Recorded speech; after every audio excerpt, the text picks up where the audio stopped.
Bien. Buenas noches a los alumnos del curso de Tesencia versión 6. En esta sesión vamos a realizar el capítulo número 5. El capítulo número 5 y 6 tienen que ver con lo que es Windows.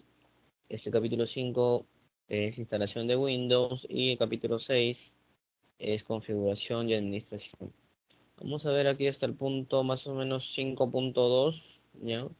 Porque de ahí en adelante lo mismo viene en el capítulo número 6, lo que es creación de cuentas, por ejemplo, ya lo vamos a ver también en el siguiente capítulo. Aquí lo ven, ¿no? Cuentas de usuario, actualización, herramientas, ya es un poco más completo lo que es la configuración de administración de Windows. Empezamos entonces con el capítulo 5. Nos dice la primera diapositiva: el sistema operativo controla casi todas las funciones en una PC.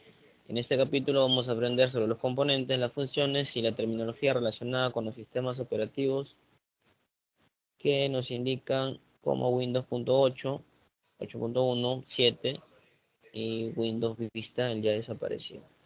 ¿Okay? Entonces, un sistema operativo cuenta con varias funciones. Una de esas tareas principales es funcionar como interfaz entre el usuario, que somos nosotros, que es el cliente, y el hardware conectado a la computadora, ¿ya? El sistema operativo también controla otras funciones, como por ejemplo recursos de software, asignación de memoria y todos los dispositivos periféricos. ¿Ya? Podemos ver en ese cuadro donde está usuario, aplicación, sistema operativo y hardware. De esa manera, las flechas bajan, las flechas suben, y eso es eh, la forma en que se interactúa el usuario con el hardware a través del sistema operativo. ¿Okay?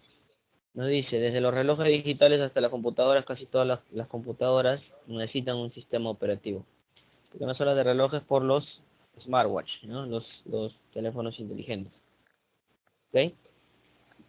Los siguientes términos suelen utilizarse en la descripción de los sistemas operativos.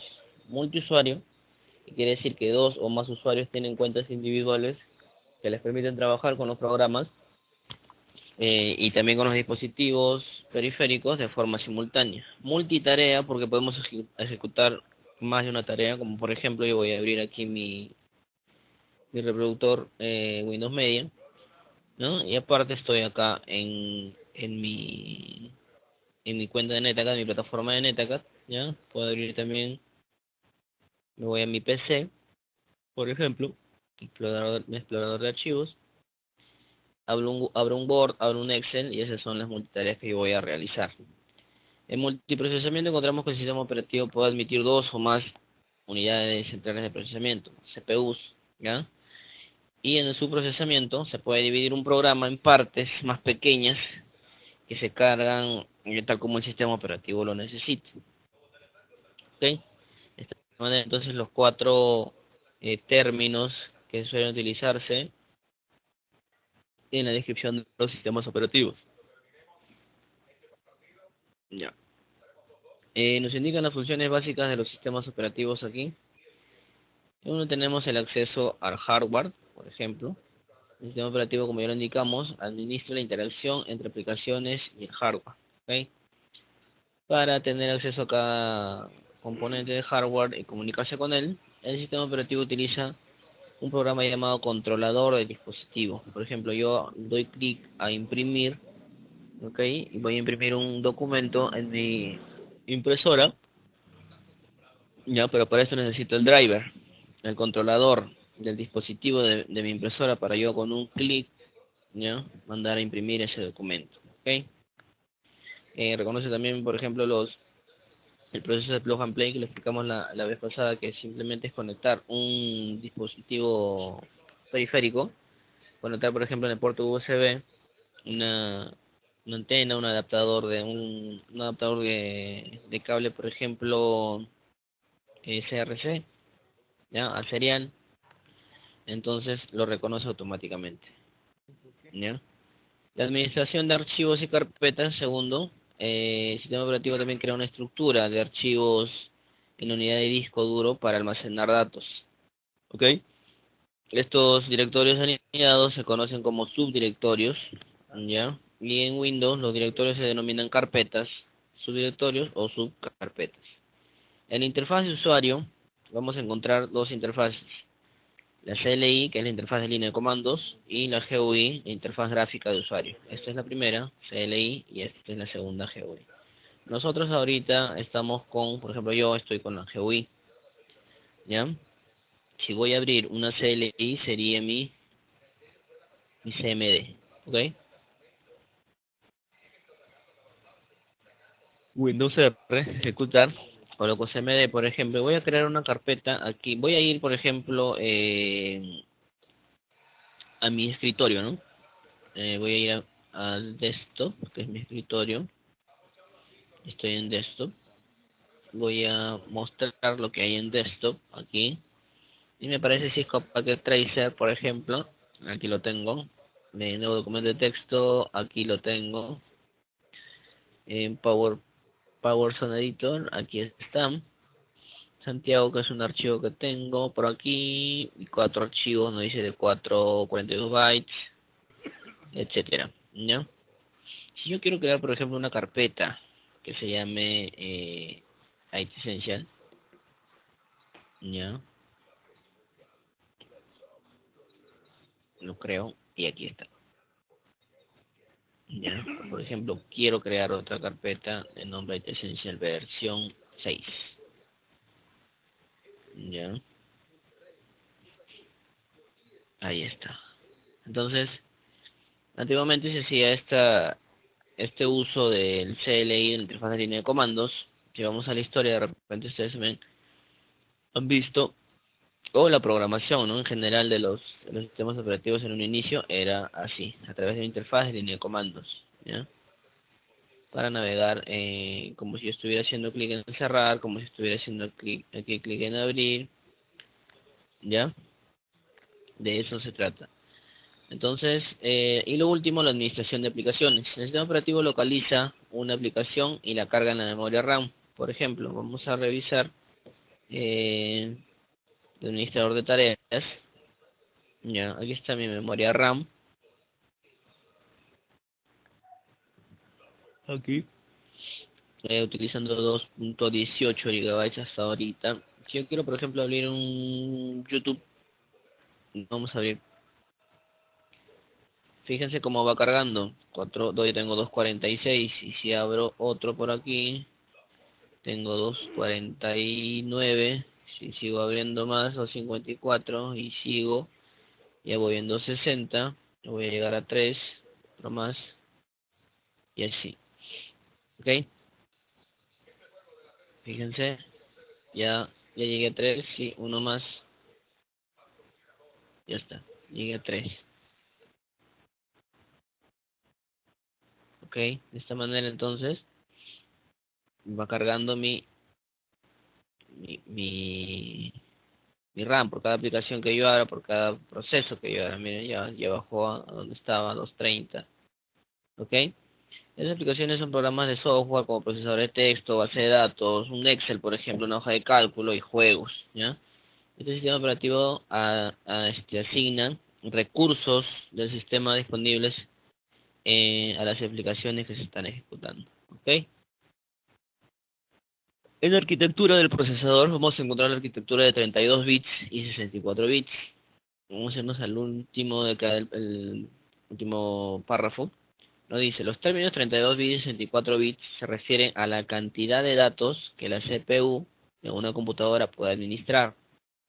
Ya, para dejar en claro esto, nos dice, un registro de 32 bits puede almacenar 2 a la 32 distintos valores binarios. Por lo tanto, un procesador de 32 bits puede direccionar directamente 4.294.967.295 bytes. ¿Ok? Esa es la, la cantidad que puede procesar nuestro procesador. ¿Ya? Y un registro de 64 bits puede almacenar 2 a la 64 distintos valores binarios. Por lo tanto, nos dice también un procesador de 64 bits direcciona directamente, a ver quién lo puede leer, ¿ya? Sí, millones, bueno, creo que es 9 billones, ¿no? Por ahí, bytes, ¿ya? Entonces la figura muestra diferencias principales entre la arquitectura de 32 y 64 bytes. Aquí está. Ok, conocido también 32 bytes como x86-32 y 64 bits, perdón, bits, x86-64, ¿ya? Los sistemas operativos de escritorio, conocidos como SOHO, Small Office, Home Office. Okay, es un número delimitado de usuarios los que pueden utilizar el sistema operativo de oficinas o pequeñas oficinas o domésticas, ¿no? ¿Ya? Entonces, y también encontramos los sistemas operativos de red, que son los NOS, los Network Operating System, diseñados para uso corporativo, ¿ya? En los sistemas operativos de escritorio tienen las siguientes características que admiten un único usuario, por ejemplo, como ustedes están ahorita en su computadora, ya ejecuta aplicaciones de un único usuario, comparte archivos y carpetas en una red pequeña con seguridad limitada. Ya encontramos aquí el Windows.8.1, 8, 7 y Vista. También están los sistemas operativos Apple, ¿ya? El OS X, así como también Linux, ¿ya? Aquí encontramos, por ejemplo, los sistemas operativos de red, los que nos indican en la diapositiva anterior, ¿ok? Eh, admite varios usuarios, claro que sí. Dispositivo de un sistema operativo de red, ejecuta aplicaciones en varios usuarios, ¿no? Nos dice, proporciona algunos recursos de red a las computadoras, como puede ser almacenamiento de datos centralizados, cola de impresión de la red, repositorio centralizado de cuentas y recursos de un usuario en la red, etcétera, etcétera. Esto más se usa, por ejemplo, en los bancos, en las grandes empresas, en las universidades, sistemas operativos de red para controlar, por ejemplo, también los correos electrónicos de todos los trabajadores. Ahí están estos sistemas operativos conocidos como Windows Server. La compatibilidad de aplicaciones y entornos con los sistemas operativos. ¿Ya? Al recomendar un sistema operativo a un cliente, nosotros tenemos que tener muy en cuenta, comprender a qué va a utilizar esa PC. Ya hablamos en los capítulos 1 y 3 también del armado de computadora, ¿no? ¿Para qué voy a querer mi computador que me voy a comprar? ¿Qué voy a hacer con él? ¿Ya? Si voy a solamente comprar para Facebook, lógicamente que va a ser algo no tan costoso, no con tantos recursos, pero si voy a instalar un Windows Server, por ejemplo, no necesito yo algo más, memoria, disco, etcétera. ¿Ya? Para recomendar un sistema operativo, nos dice, el técnico debe analizar las limitaciones presupuestarias, ojo, saber cómo utilizará la computadora y determinar qué tipos de aplicaciones se van a instalar en ella. Ojo con las aplicaciones también, si hoy lo hablamos en el capítulo 1, no sé, un AutoCAD, un software de una aplicación de ingeniería de sonido, tal vez, ¿ok? Ya lo vemos ahí. ¿Que el cliente utiliza aplicaciones disponibles comercialmente en esta PC? Nos preguntamos. En el empaque de las aplicaciones disponibles comercialmente se detallan los sistemas operativos compatibles con la aplicación, ¿no? Me compro mi disco de, no sé, del software que quiero y ahí me dice con qué sistema operativo es compatible, con qué versión también del sistema operativo es compatible, es el software que acabo de comprar, de que voy a utilizar. El cliente utiliza aplicaciones personalizadas, programadas específicamente para él. Si el cliente utiliza una aplicación personalizada, el programador de dicha aplicación especifica también el sistema operativo a utilizar. ¿Ok? Los requisitos mínimos de hardware y compatibilidad con la plataforma de sistema operativo. Vamos a ver que estos sistemas operativos tienen requisitos mínimos de hardware que deben cumplirse. Ya, al instalar, por ejemplo, un Windows 7, nos dice aquí, por ejemplo, requisitos para instalar Windows 7, vamos a poner, ¿ya? Por ejemplo, nos dice procesador de 1 GHz, 32 bits o 64 bits, 1 GB de memoria RAM, 16 GB de espacio en disco duro, si va a ser de 32 bits, ojo acá, y 20 GB si va a ser de 64 bits, ¿ok? Entonces, nos indica esto acerca de los requisitos mínimos de hardware para instalar un sistema operativo, ¿ya? Me dice, clic aquí para ir al centro de compatibilidad de Microsoft. Microsoft cuenta con un centro de compatibilidad en línea, Windows que les permite a los técnicos verificar la compatibilidad tanto del software como del hardware, ¿ya? Así como se muestra en la figura, le van a dar clic aquí y allí va a aparecer. Fíjense, ahí está, ¿ok? Para guiarnos con ello. Para ver los estados de compatibilidad para Windows en la página de resultados, haga clic en el producto para mostrar la página de detalles del producto, ¿ya? Aquí le van a dar clic, nada más. En el menú desplegable, junto a estado de compatibilidad para, le permite elegir y ver el estado de compatibilidad para la versión de Windows más importante que vamos a utilizar, ¿ya? La comprobación de compatibilidad del sistema. Aquí vemos que los sistemas operativos deben actualizarse de forma periódica para que continúen siendo compatibles con el hardware y software más reciente. Ojo con esto, yo por ejemplo no tengo actualizado ni quiero actualizar mi sistema operativo. Fíjense, voy a mostrar. A ver, sí, ya. Yo no busco actualizaciones, ¿ok? ¿Por qué? Porque Microsoft dejó de dar soporte para Windows 7 el año pasado. Ya no da soporte a Windows 7 e incluso a través de mensajes mandaba, ¿no? Que para que actualicen a Windows 10 gratis, ya, creo que también lo expliqué. Entonces, yo no quiero utilizar el Windows 10, ¿por qué? Porque si, no sé si también se han dado cuenta, Windows 10 está con una versión de Windows 10.1, ¿ya? ¿Qué quiere decir? Que todavía Windows 10 está en modo de prueba. Por eso es que cuando salió era más fácil de instalar, era más ligero. Ahora está un poco pesado. Hace que la misma computadora se ponga lenta, por más que tengas tus recursos buenos, ¿no? No está del todo como fue Windows 7, por ejemplo, en su momento, del todo probado, ¿ya? Validado, ¿ya? Windows 10 está de alguna forma como fue también en su debido tiempo Windows Vista, ¿no? Que pasó rápido para migrar a Windows 10. ¿Ok? Y es por eso que yo no tengo. Sí se recomienda siempre y cuando tuvieras, por ejemplo, el Windows 10 con tu licencia y todo lo demás. Pero como les digo, yo, en la forma personal, lo recomiendo y no lo recomiendo, ¿ya? Son situaciones como les estoy explicando.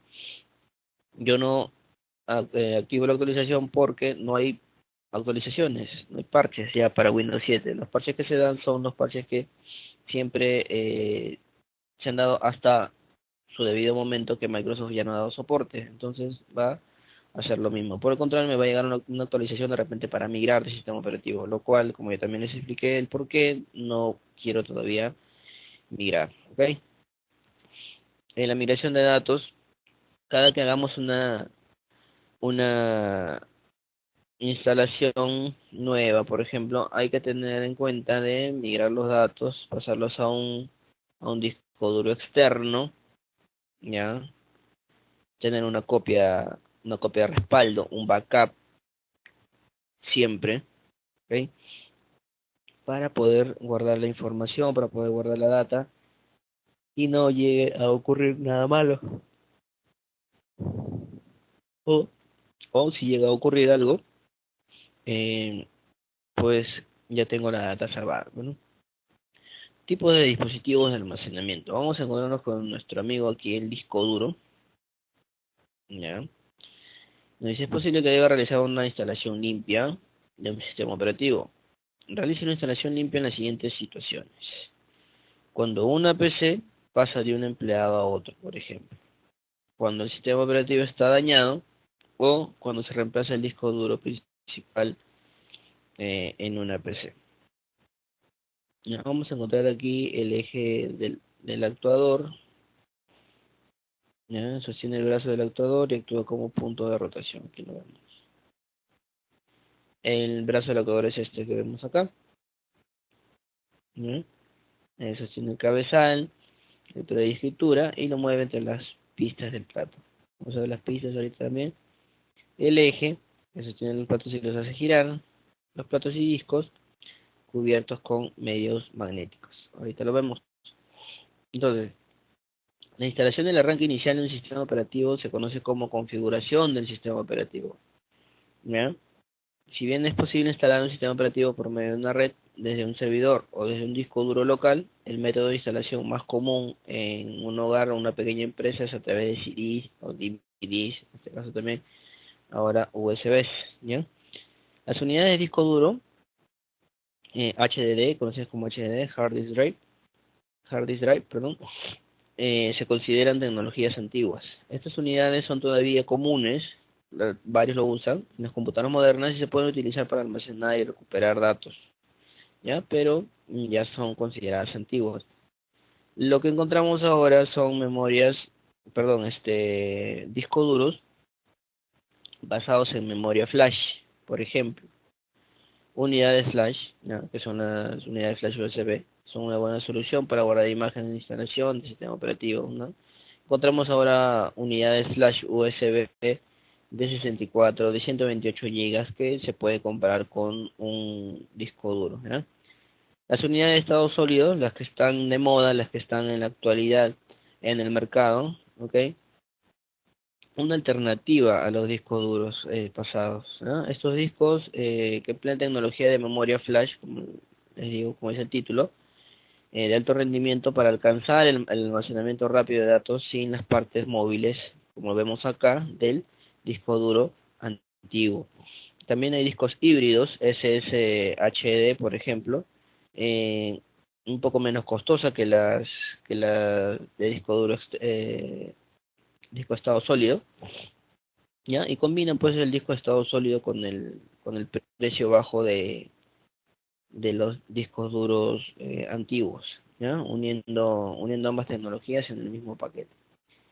Y la multimedia card, acá tenía una, sí, para que lo puedan ver. Son las memorias internas que tienen, por ejemplo, los teléfonos, ya los celulares, las cámaras digitales, por ejemplo, ¿no? Tienen memoria interna tal, memoria externa hasta, ¿no? También ahí la indicación. ¿Ok? Entonces vamos a revisar un poquito más a fondo de lo que es esta imagen de acá del disco duro. Nos dice, las pistas. Es un círculo completo en un lado del plato donde se escriben y leen los datos. La pista se divide en varios sectores, ¿ya? Aquí está la pista. ¿Ok? Sectores, vamos a ver los sectores, varios sectores, nos dice, ¿no? Un sector es una porción de pista, aquí lo vemos, ya si es de toda la pista, aquí es un sector de pista, que contiene información de sincronización, datos y el código de corrección de errores, SC, ¿ya? El clúster es un grupo de sectores, ¿ya? Si el sector es este pequeñito, aquí hay un grupo de sectores que deben ser los clústeres, y aquí en todo el círculo son las pistas, ¿ya?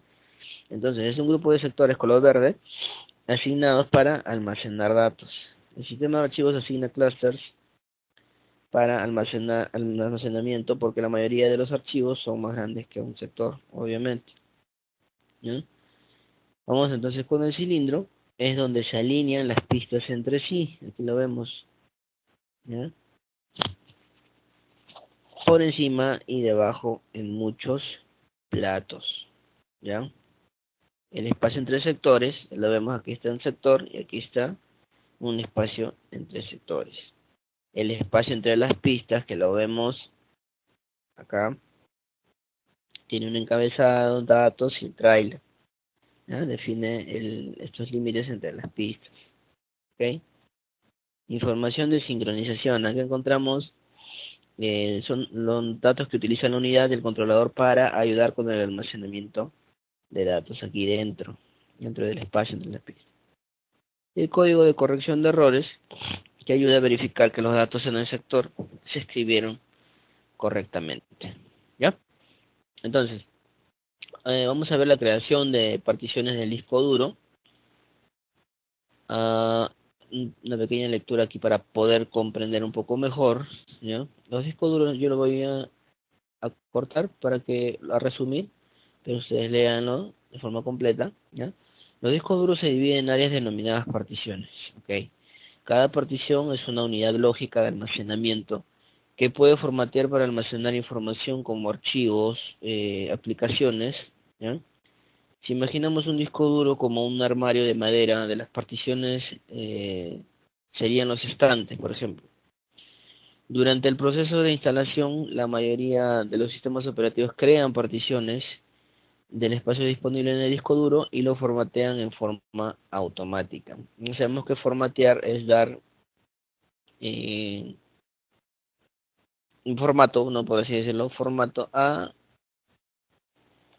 mi disco duro para poder escribir, editar en él, ¿ya?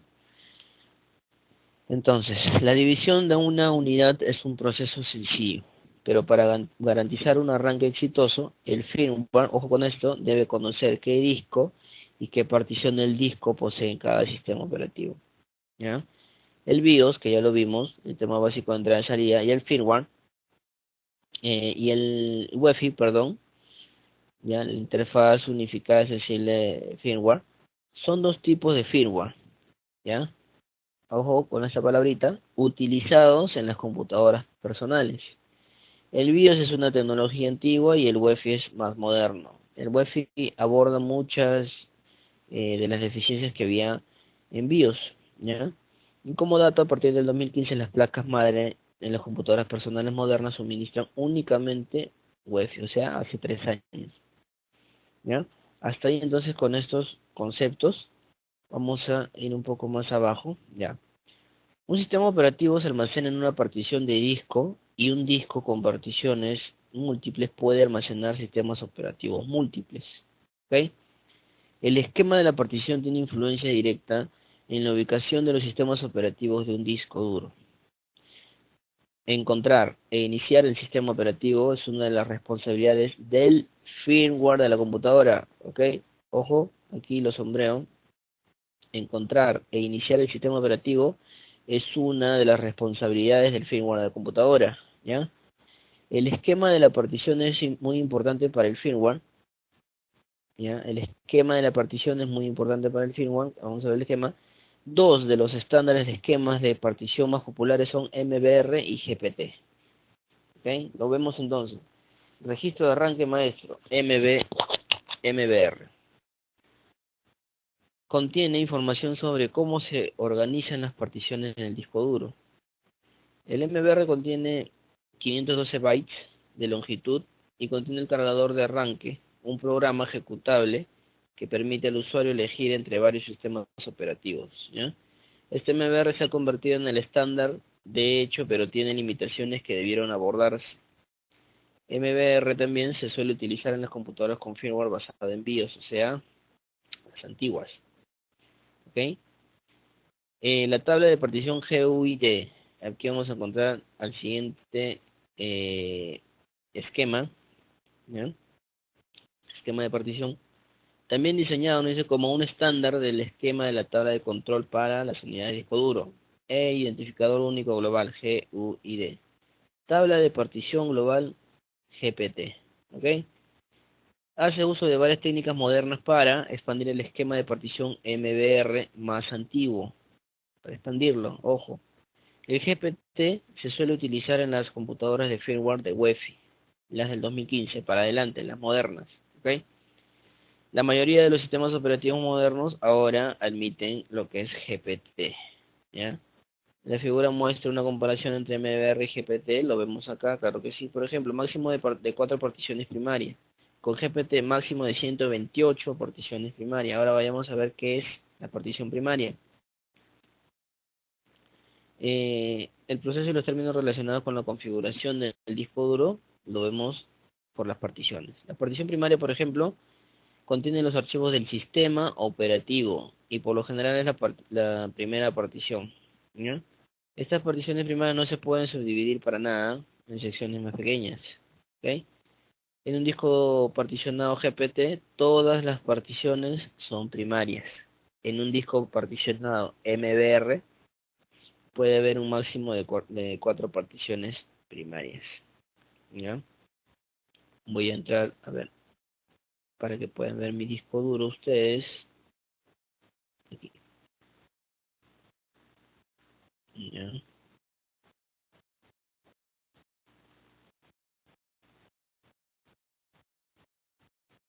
Lo dejo ahí un ratito para seguir leyendo. La partición activa. En discos de MBR, la partición activa es la partición que se utiliza para almacenar y para iniciar un sistema operativo, ¿ya? Hay que observar que solo las particiones primarias se pueden marcar como activas en discos MBR. Otra de las limitaciones es que solo una de las particiones primarias por disco se puede marcar como activa al mismo tiempo. Ojo que está con MBR, la partición activa, ¿ya? La partición extendida, si más de 4 particiones se requieren en un disco particionado de MBR, una de las particiones primarias se puede designar como extendida. Una vez creada esta partición, hasta 23 unidades lógicas o particiones lógicas como se llamen, como quieran llamarlo, particiones lógicas o unidades lógicas se pueden crear en esta partición extendida, ¿ya? ¿Por qué? Por cantidad pues las letras del alfabeto, ¿ya? Mientras que en las unidades lógicas no se puede utilizar para arrancar un sistema operativo, son ideales para almacenar datos del usuario. Por ejemplo, los archivos de música, fotos, videos, etcétera, ¿ya? La unidad lógica es una sección de una partición extendida, como ya lo vimos. Se puede utilizar para separar información con fines administrativos y debido a que las unidades particionadas de GPT no pueden tener particiones extendidas porque todas son primarias, como lo vemos acá, eh, no tienen unidades lógicas, ojo, con GPT. Perdón, aquí no está, está aquí, en disco de particionado GPT, todas las particiones son primarias, ¿ya? Ahí está. Ok, está el concepto de formateo. Este proceso crea un sistema de archivos en una partición para que se almacene archivos. Ahorita vamos a ver el sistema de archivos. Y un disco duro básico, un disco básico contiene particiones como primarias, extendidas y comunidades lógicas que se formatean para el almacenamiento de datos. El dinámico brindan funciones no admitidas por discos básicos. Este disco tiene la capacidad de crear volúmenes que se extienden por más de un disco, ¿no? Esa es otra tecnología. El tamaño de las particiones se puede modificar después de haber sido configuradas, incluso si el espacio no asignado no es contiguo, ¿no? Se puede agregar espacio libre desde el mismo disco o desde uno diferente.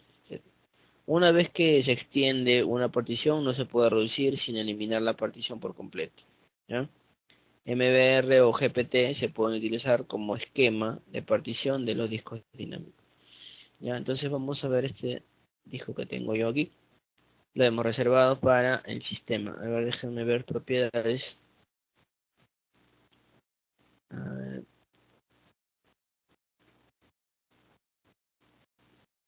ahí está. No,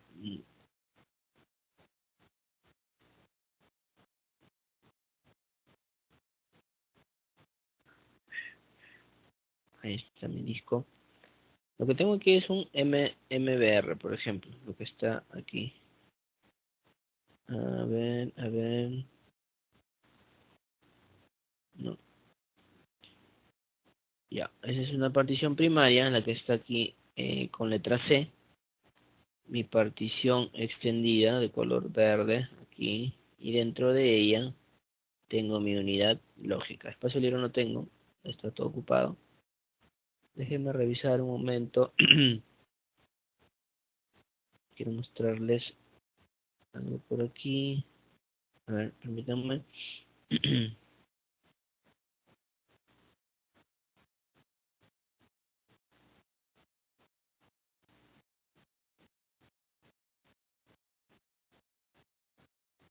Ah, ya.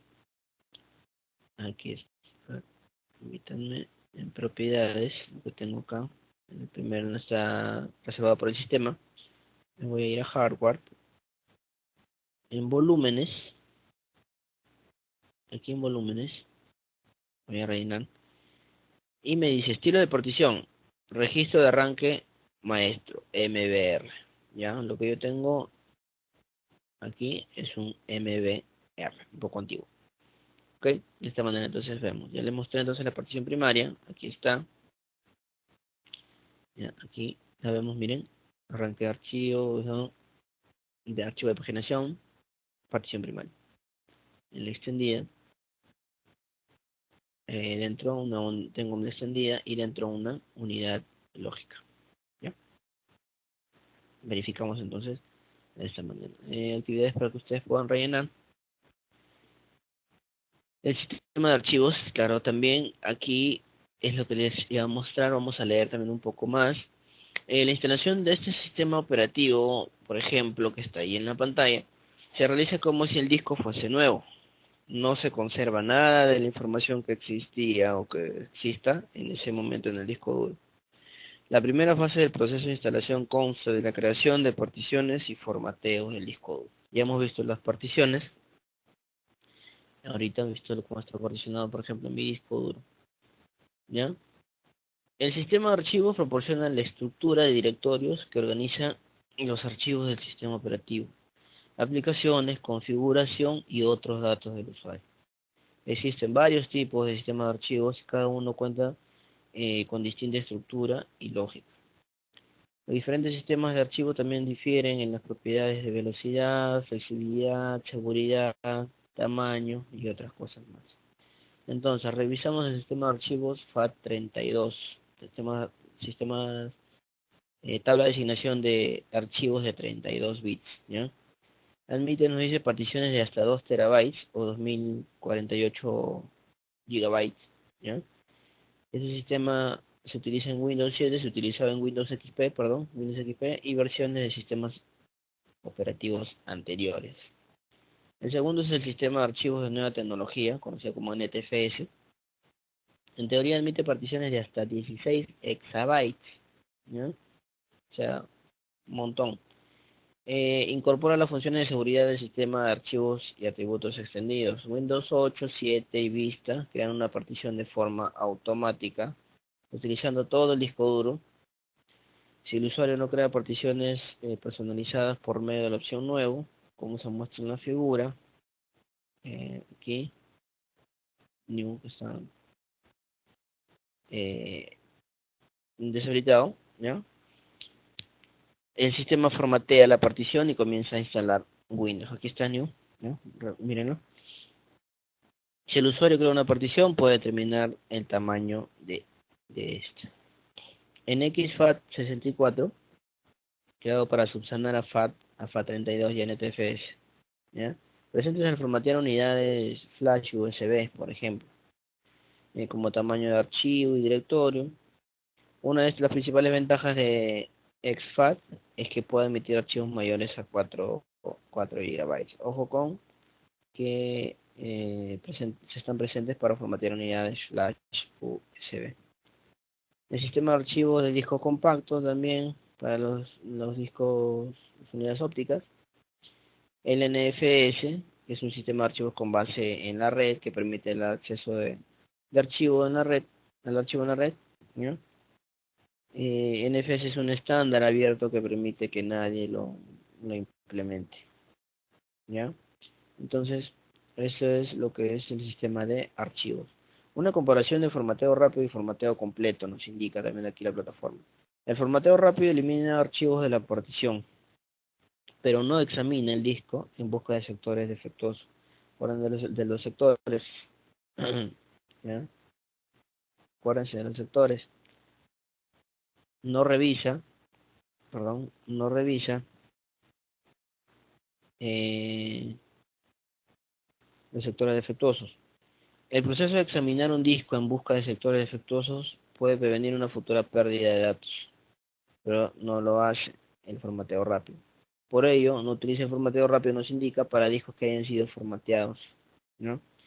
Si bien es posible formatear de forma rápida una partición o un disco después de que el sistema operativo esté instalado, la opción de formateo rápido no está disponible al instalar, por ejemplo, Windows 8.1, 7 o Vista. El formateo completo, por el contrario, elimina archivos de la partición, al tiempo que examina el disco en busca de sectores defectuosos. Este proceso debe hacerse en todos los discos duros nuevos, ¿ya? La opción de formateo completo tarda más tiempo en completarse, obviamente. Formateo completo. Ya, vemos un video de administración de discos aquí. Chequenlo.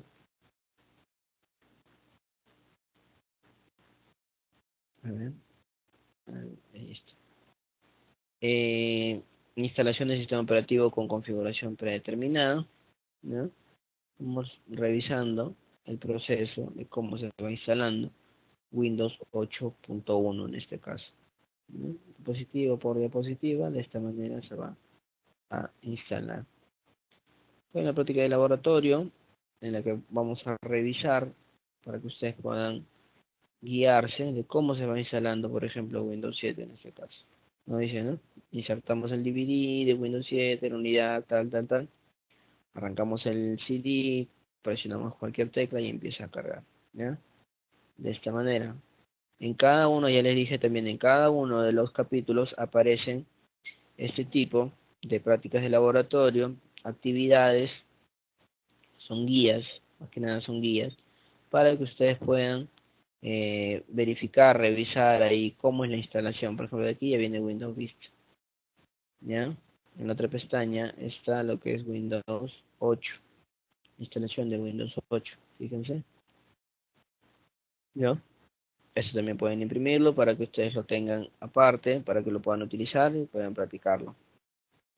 La creación de cuentas, como le dije, ya vamos a verlo también en la siguiente clase, pero lo encontramos aquí, en panel de control, cuentas de usuario, y aquí creo otra cuenta. Por ejemplo, estoy como administrador, voy a crear una cuenta de usuario, crear una cuenta nueva. Si le voy a poner un usuario estándar, el nombre, o administrador también de repente, para que tenga acceso a todos los privilegios, ¿ya? Siempre es bueno, si tenemos de repente hermanos o algunos familiares más pequeños, o incluso nuestros padres, ¿no? De repente no utilizan bien lo que es el computador, puedan eliminar tal vez un archivo por ahí que tengamos importante de algunas clases, o nuestra data como música, fotos, videos. Entonces sería mejor crearles una cuenta de usuario y proteger nuestros datos, ¿ya? A ver, lo que sigue es la finalizar la instalación. Viene el Windows Update, lo que le dije, lo que yo le mostré hace un momento. Autorizar el sistema operativo, ¿ya? Aquí está, esta ventana es la que está aquí, ¿ya? Actualizaciones para el sistema operativo. Ya les expliqué el por qué, yo no lo tengo habilitado, ¿no? Ok. Administrar el dispositivo esos son. El sistema operativo también tiene que verificar todos los equipos, ¿ya? Todos los dispositivos están conectados. Por ejemplo, el controlador de teclado, unidad de disco, el monitor, ¿ya?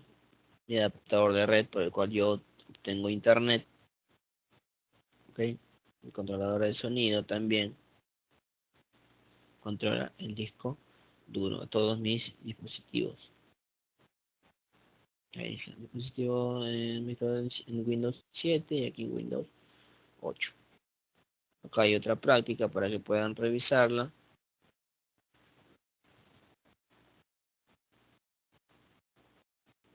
Mm, Ya, aquí está. La actualización, aquí vean las opciones que aparecen y en la cual yo le puedo no buscar actualizaciones. Aquí están las actualizaciones, las que se van a seleccionar para instalar. Ya, restaurar, actualizar, recuperar, restaurar el sistema. Bueno, en restaurar el sistema nos sale aquí de Windows 8.1. Eso también lo vamos a ver en la siguiente clase. ¿Ya? Esta herramienta restaura la computadora a un punto de restauración anterior, debido a que la restauración del sistema se puede lograr dentro de Windows o en el momento del arranque. Esta herramienta puede ayudar a establecer un sistema dañado para que arranque nuevamente. Vamos a ver aquí, por ejemplo, perdón, aquí. Vamos a verlo. Desfragmentar ahora, lo que vamos a ver es en la siguiente clase, y hacer una copia de seguridad. También vamos a revisar en el panel de control. A ver, déjame cambiar los iconos. Sistemas y seguridad, aquí copia de seguridad y restauración. Seleccionar la otra copia de seguridad. Perdón, aquí está. Abrir y restaurar sistema. ¿Ya? Aquí seleccionamos un punto para restaurar el sistema para poder verificar nuevamente nuestro sistema operativo que está dañado. ¿Ya? Luego no hay nada más, solamente explica acerca del sistema operativo. Instalación remota en red. Eso es para que puedan tenerlo en cuenta leyendo nada más. ¿Ok? Otros métodos de instalación a través de red, a través de tener sistemas operativos en nuestros discos, sistemas operativos en nuestras unidades flash USB, etcétera, etcétera. ¿Ya? Entonces, vemos también el proceso de arranque de Windows. Vamos a entrar a la BIOS, ¿se acuerdan? Entramos a la BIOS para que inicie por CD-DVD, por ejemplo, aquí. No por SATA, que vendría a ser ya la instalación del sistema operativo de nuestro disco duro, sino por CD-DVD para instalar nuestro sistema operativo recién. ¿Ya?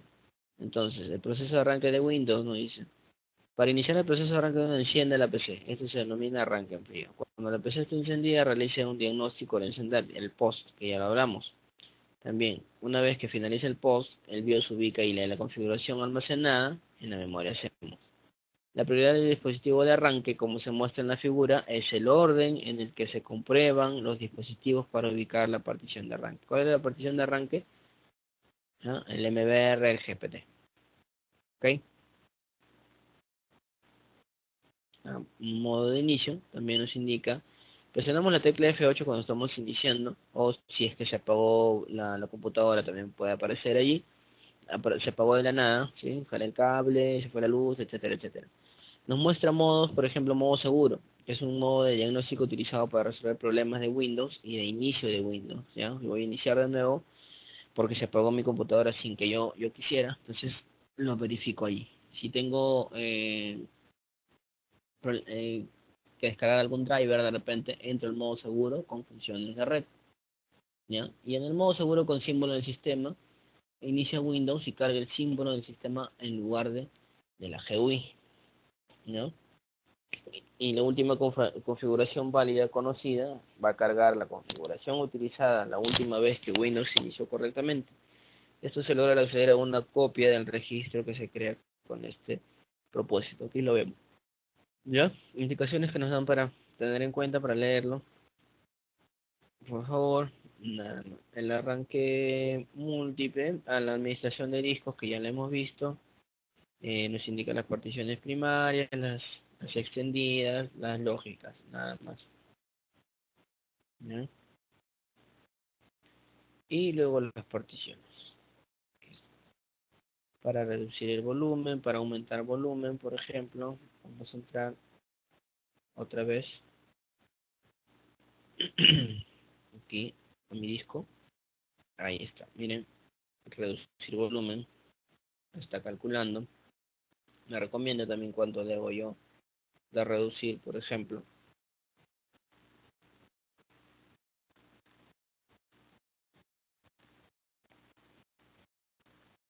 Cargue un poquito.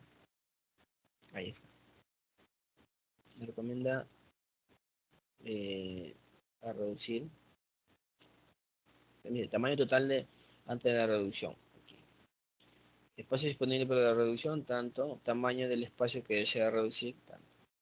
¿Bien? Ahí está. Como aparece aquí en la diapositiva. Bien.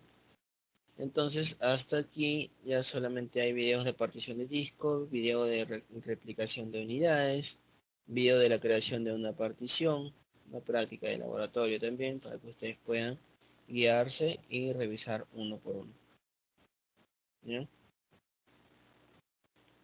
Ahí nomás, la estructura de directorio, como les dije, cómo se organiza, por ejemplo, aquí en el PC, en mi equipo, cómo está, ¿ya? Biblioteca, que aparece aquí, así, ¿ya? Es lo que le dije de su proceso, comenzando en la sesión, ¿ya? Lo llamamos carpetas, subprocesos, ahí está, ¿ok?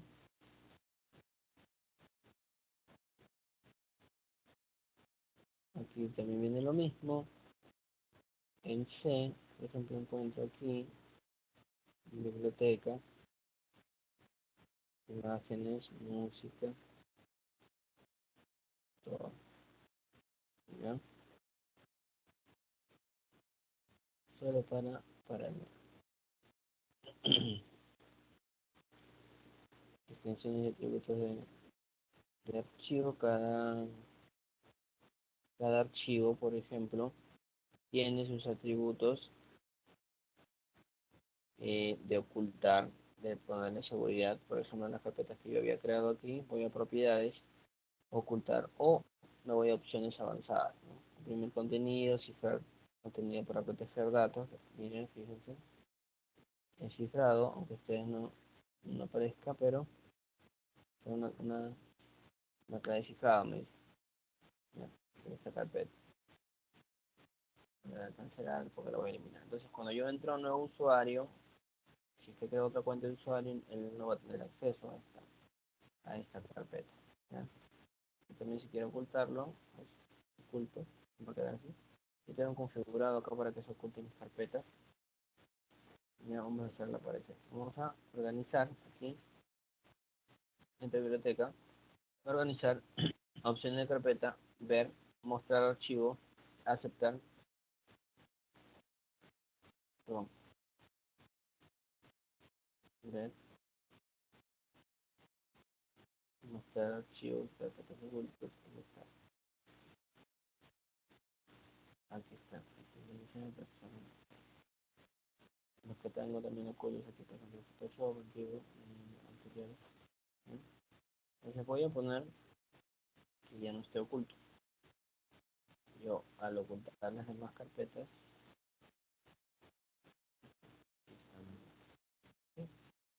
de esta manera entonces, esto tenemos. En el capítulo 5 entonces se presentaron los sistemas operativos informáticos. Como técnico uno debería estar capacitado para instalar sistemas operativos de Windows, nos indica. Hay distintos sistemas operativos, ¿ya? Y los principales pasos en la configuración de la computadora de un cliente incluyen la preparación del disco duro, o sea, información. ¿Okay? De esta manera culminamos el capítulo número 5. En la próxima clase estaremos revisando el capítulo número 6. El capítulo número 6 es la continuación también de lo que es sistemas operativos, ¿no? Cualquier cosa me indican por correo, por la plataforma de acá en la bandeja de entrada de Netacat, ¿sí? Entonces, con esto sería todo. Sesión terminada. Buenas noches. Hasta la próxima.